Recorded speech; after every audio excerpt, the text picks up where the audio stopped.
कचरा घोटाले को लेकर कुछ दिनों पूर्व उजागर की गई जानकारी के बाद मनपा प्रशासन की ओर से केवल समिति बनाकर जांच की लिपापोती कर फाइल तो बंद कर दी गई। समाचार पत्रों में आए दिन कचरा घोटाले को लेकर खबर छपती थी। मीडिया ने डंपिंग यार्ड में चल रहे भ्रष्टाचार को उजागर किया। छापामारी के दौरान कचरा लेकर पहुंचे ट्रकों में आधे से अधिक मिट्टी होने की वास्तविकता उजागर हुई। उल्लेखनीय है कि मनपा की ओर से हाल ही में 2 नई कंपनियों को कचरा संकलन का कार्य सौंपा गया। बीवीजी और एजी एनवायरो नामक इन कंपनियों की शुरुआत से ही कार्यप्रणाली पर अनेक स्तर पर आपत्ति जताई जा रही है। विशेषतः इस संदर्भ में स्वास्थ्य समिति की ओर से भी दिशा निर्देश जारी किए गए थे, किंतु मामला ठंडे बस्ते में चला गया।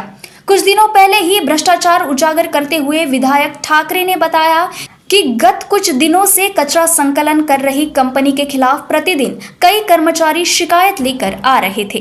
कर्मचारियों की ओर से भांडेवाड़ी में हो रही धांधली की जानकारी भी थी, जिसे लेकर मनपा प्रशासन को कई पत्र भेजे गए, लेकिन प्रशासन के कानों पर जू तक नहीं रेंगी। अतः स्वयं ही इस भ्रष्टाचार को उजागर करने की ठान ली। उन्होंने कहा कि जहां से इन ट्रकों में मिट्टी भरी जाती है, ट्रकों में आधे से अधिक मात्रा में केवल मिट्टी और मलबा भरा हुआ होता है।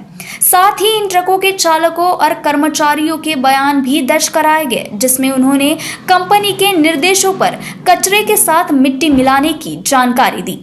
आश्चर्यजनक ये है कि जब ट्रकों ने काटा किया तो उसमें एक एक ट्रक में 13 टन कचरा भरा हुआ था, जबकि एक ट्रक में 3 टन से अधिक कचरा नहीं आ सकता, जिससे खाली किए जा रहे ट्रक के स्थल पर जाकर इसका जायजा लिया गया। उस समय सभी भौचक्के रह गए जब ट्रकों में आधे से अधिक मात्रा में केवल मिट्टी और मलबा भरा हुआ था। कई बार शिकायत करने पर प्रशासन के कानों पर जू तक नहीं रेंग रही है तथा वरिष्ठ अधिकारियों ने भी इस पर प्रतिक्रिया देने पर साफ इनकार कर दिया। मागील 2 वर्षापासून आपल्या समोर कोणत्या कंपन्या आलेल्या आहेत इथे? 2 वर्षापासून कोणत्या कंपन्या आपल्या समोर अगोदर कनक होती आणि आता ह्या बीवीजी आणि एजी आहे.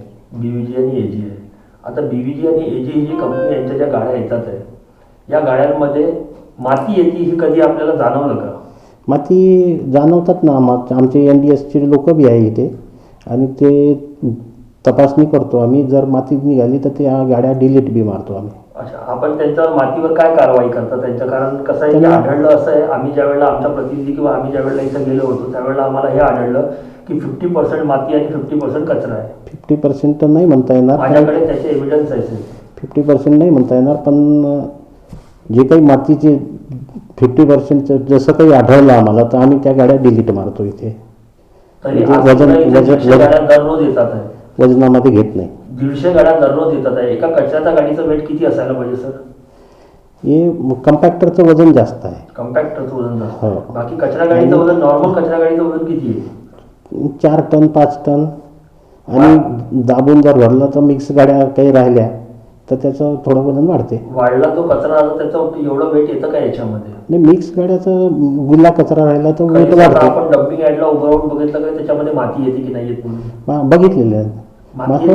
येते तर त्या आम्ही डिलीट मारलेले आहे. त्याच्यावर काय कारवाई करता तुम्ही? कारवाई त्यांच्यावर फाईन बी करतो आम्ही. कधी तुम्ही साहेबांना अधिकाऱ्यांना पत्र दिलं का की हा इथं असा घोड चालू आहे म्हणून? आता हो, माहिती दिलेली आहे ना. अधिकाऱ्यांना पत्र दिलं का तुम्ही? माहिती दिलेली आहे, पत्र दिलेलं आहे, कंपनीने पत्र दिलेलं आहे आणि त्यांना आम्ही फाईन बी केलेलं आहे. आपल्याकडे इथे किती एम्प्लॉई असतात नेहमी? आमच्याकडे आहे 27-28 लोक आहे इथे. पूर्ण हजर राहतात? 3 शिफ्टमध्ये आहे ना इथे. 3 शिफ्टमध्ये.